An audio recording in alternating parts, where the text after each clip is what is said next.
how the decision process is made between what, let's try a different cut for this particular scene.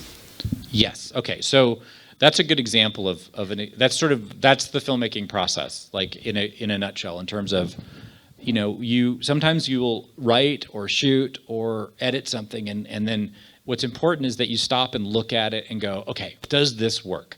Because filmmaking is basically problem solving. You're spending all day solving problems. If you guys have ever, I don't know how many of you guys have done directing or photography or shot a scene, but if you go to shoot a scene, you walk on a set, you got actors, and you go, okay, where do I put the camera?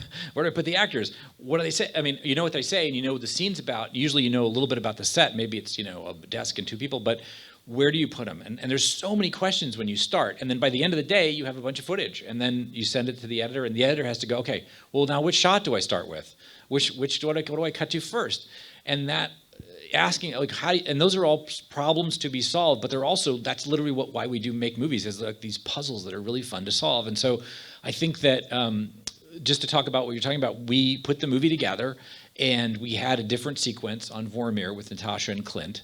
And it was a really cool sequence, but we realized as we got the movie together, and this is something we didn't realize until we had the whole film pretty much laid out, that we went, oh my God.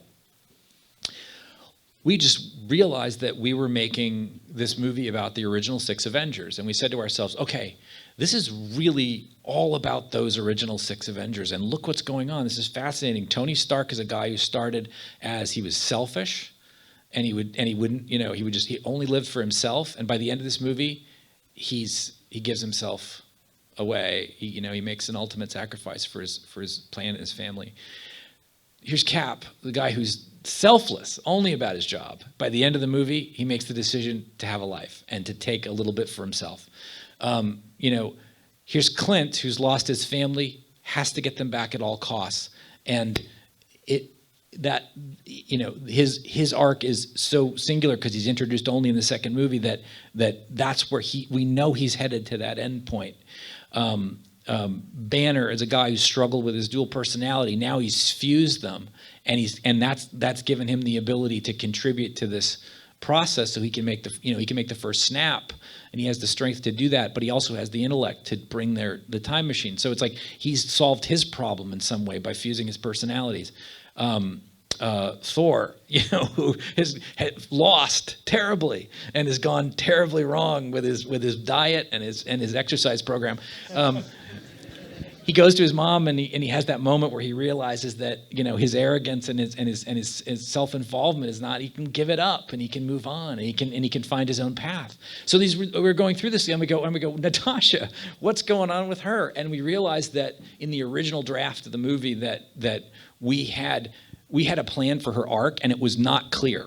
It was not what we wanted it to be. It was there. It was the same thing that we have in the movie now, but it wasn't popping for whatever reason. And we're like, what do we do? And we came up with this idea. We changed some of her dialogue early in the movie when she's talking to Steve in Avengers Compound, and she says, like, I had a family, or I used to have nothing, and now I have this family. And I just, and now that they're gone, I want to be a better person.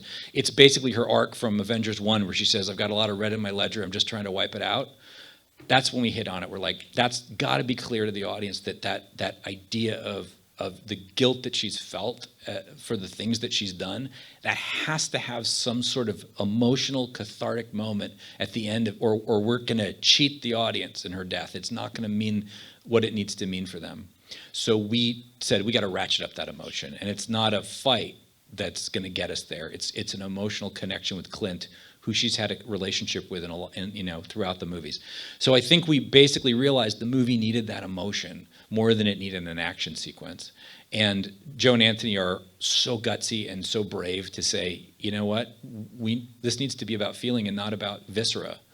And I think they made the right call in changing it. I love what Scarlett and Renner did with that scene, and it's one of my favorite things in the movie. Actually, it's so moving. That said, the action scene we shot was really awesome, and I know it's been on Disney Plus or whatever. But again, I think that's part of the process. It's like it's fun, I guess, to see that stuff that's released as deleted scenes. But the movie, there's many of those, and the movie goes through that process, and that's really what the creative process is all about. It's like trying these things to make that story as vivid and clear and get that message across as much as possible.